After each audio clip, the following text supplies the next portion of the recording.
ভিসার মেয়াদ শেষ, তবু প্রতারণার কারবার চলছিল এদেশে বসেই।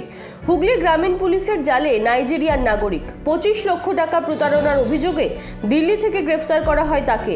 আজ কামারকুণ্ডুতে হুগলি গ্রামীণ পুলিশের হেডকোয়ার্টারে এ নিয়ে সাংবাদিক বৈঠক করেন হুগলি গ্রামীণ পুলিশের অতিরিক্ত পুলিশ সুপার কল্যাণ সরকার।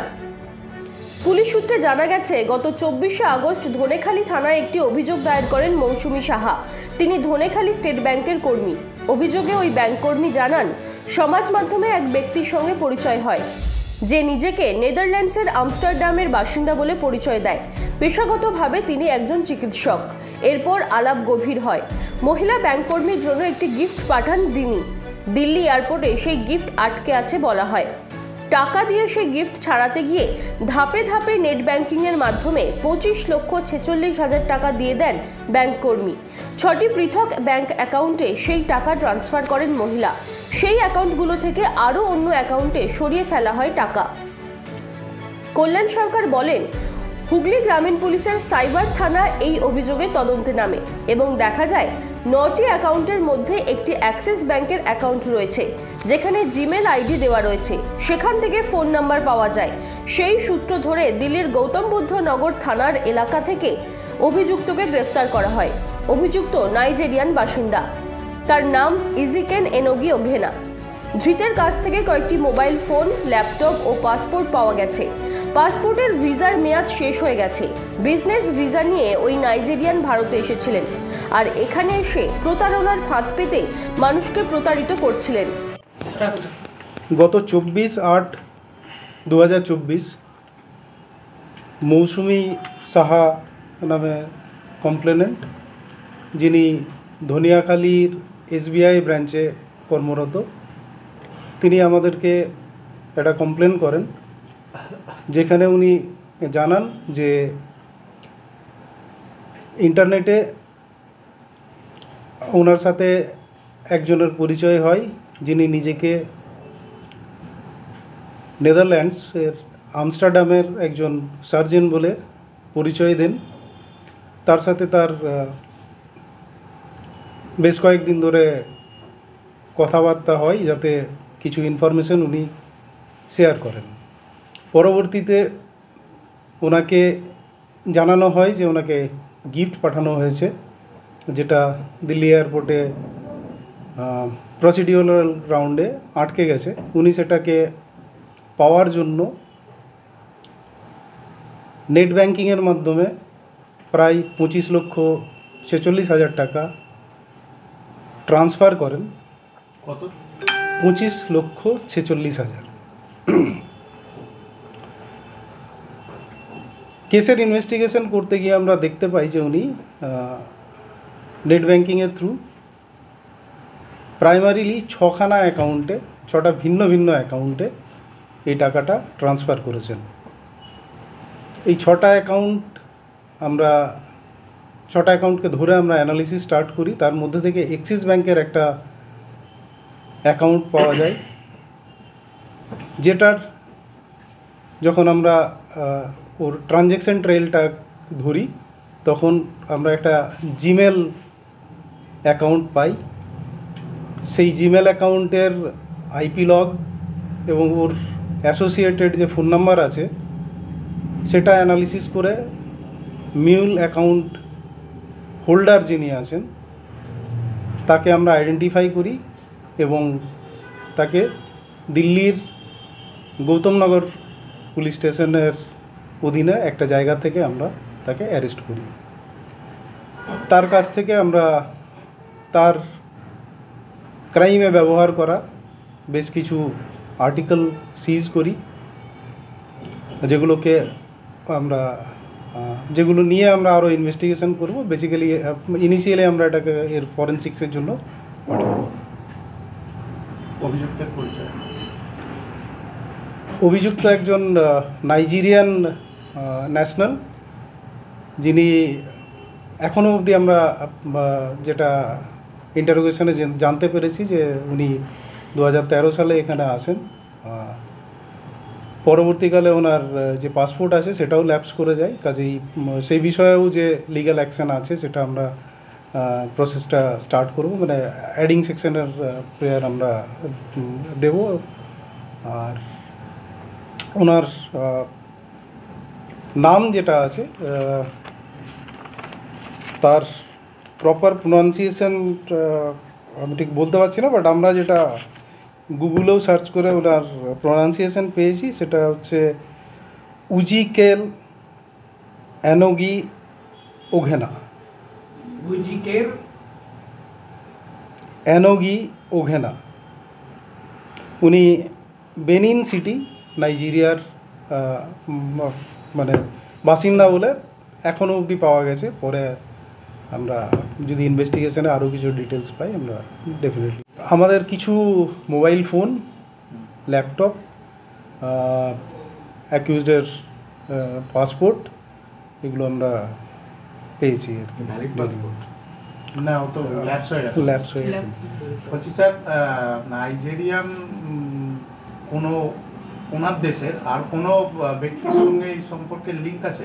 ধরুন উনি তো দিল্লি থেকে অপারেটিং করতো, সেক্ষেত্রে মানে নাইজেরিয়ার আমরা এই বিষয়গুলো এখন দেখছি, মানে ওনাকে অ্যারেস্ট করে রিমান্ডে নিয়ে আসার পরে জিজ্ঞাসাবাদ চলছে। এবং যেহেতু মানে অনেক ট্রানজ্যাকশন, অনেক ট্রেলের ব্যাপার আছে, আমরা সব কিছুই খতিয়ে দেখবো আর কি। অনেক সময় দেখা যায় যে একটা বড় গ্রুপ, তার একটা পার্ট হয়তো আমাদের দেশে এসে সে অপারেটিং করছে, মেন মাথা হয়তো বাইরের রাজ্যে আছে, মানে বাইরের দেশে আছে। আমরা সেটা খতিয়ে দেখছি। আমরা it is very early stage আছে। ওনাকে আমরা অ্যারেস্ট করার পরে ওনার মিউল অ্যাকাউন্ট হোল্ডার, মানে যে মানে যে টাকাটা ফ্রড হয়েছে সেই টাকা ট্রানজ্যাকশন এবং ওটার কিছুটা বেনিফিট ইনি পেয়েছেন। ইনি কি টুরিস্ট ভিসা এসেছিলেন না? উনি বেসিক্যালি বিজনেস ভিসায় এসেছিলেন। তো মানে কি এই ধরনেরই কাজকর্মের সঙ্গে যুক্ত ফ্রড?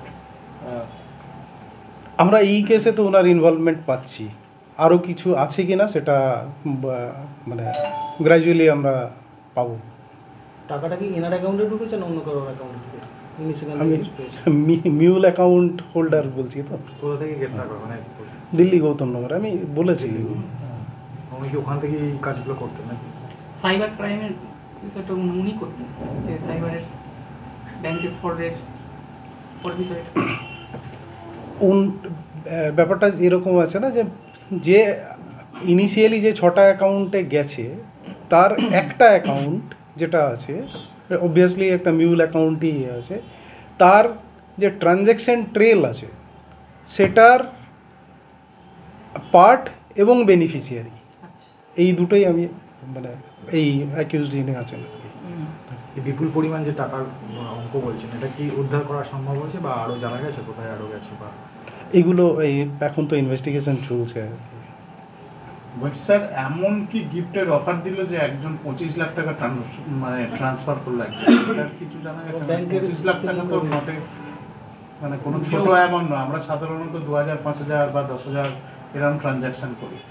25 লাখ টাকা মানে একটা হিউজ অ্যামাউন্ট। একটা আননোন পার্সনকে কেউ যদি এটা দেখুন, এটা পরিচয়ের যে ব্যাপারটা আছে সেটাও তো ওভার ইন্টারনেট হয়েছে, ঠিক আছে?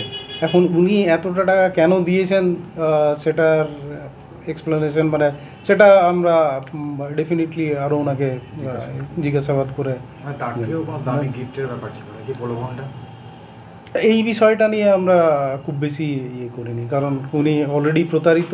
ওনাকে যদি আরও মানে বিষয়টা নিয়ে ঘাটানো হয়, আমার মনে হয় উনি তো একজন ব্যাংক কর্মী, এমনি তো ব্যাংক থেকে মানুষকে সচেতন করতে হচ্ছে, সেখানে ইনি এবার যদি আপনি দেখুন, একটা মানুষ একটা কোনো একটা অ্যাক্টিভিটিতে ইনভলভ হয়েছেন, সেটা উনি গিফট পাওয়ার জন্য উনি করেছেন, এটা কেন করেছেন বেটার উনি মানে ইয়ে করতে পারেন সম্পর্ক। এই যে জায়গাটা আছে সেটা তো আমরা হামেশাই দেখতে পাচ্ছি, মানে যারাই ডিফ্রডেড হচ্ছেন আর কি, যাদেরকে ফ্রড করা হচ্ছে, বেসিক্যালি ম্যাক্সিমাম ক্ষেত্রেই আমরা তো দেখতে পাচ্ছি যে একটা গ্রিড ফ্যাক্টর, বাট এবার আমি এটাতে রিলেট করছি না আর কি, কিন্তু জেনারেলি যেটা দেখা যায় যে ভুলগুলো তো ওইভাবেই হয়ে থাকে। ওনার সম্পর্ক কতটা এই ডিটেলসটা আমরা নিইনি। দ্যাট ইজ নট ইম্পর্টেন্ট কেসের সাথে রিলেটেড না। আমরা এটা উনি কমপ্লেনেন্ট, ওটা থাক। মানে দীর্ঘ সম্পর্ক না থাকলে তো এত বড় গিফটের একটা প্রলোভনে পা দেওয়া সম্ভব না। এটা তো আমরা আবার সেই যিনি ভিকটিম তার নিয়ে খোঁড়াখুড়ি করছি। বলছি আর মানে কি ধরনের প্রলোভন দেখিয়েছিল, এটা কি কিছু ডিটেইলস পাওয়া যেতে পারে? বা এটা আমরা ওই যে কনভারসেশন মতো বললে, মানে ওভারঅল পরামর্শ দিত, মানে কি অ্যাকচুয়ালি কি ধরনের? না, বেসিক্যালি যেটা আছে ওনার উনি একটা মেডিকেল কাউন্সেলিংয়ের জন্য ইয়ে করছিলেন, হ্যাঁ ইয়েস অ্যাডভাইস নিচ্ছিলেন সেটা। এবং সেই মানে উনি একজন অ্যাডভাইজার হিসাবেই ওখানে ছিলেন, ঠিক আছে, যেখানে উনি নিজেকে পরিচয় দিয়েছেন যে উনি একজন সার্জন আছেন, মেডিকেল সার্জন আছেন নেদারল্যান্ডসের আমস্টারডামের কোনো একটা হসপিটালে।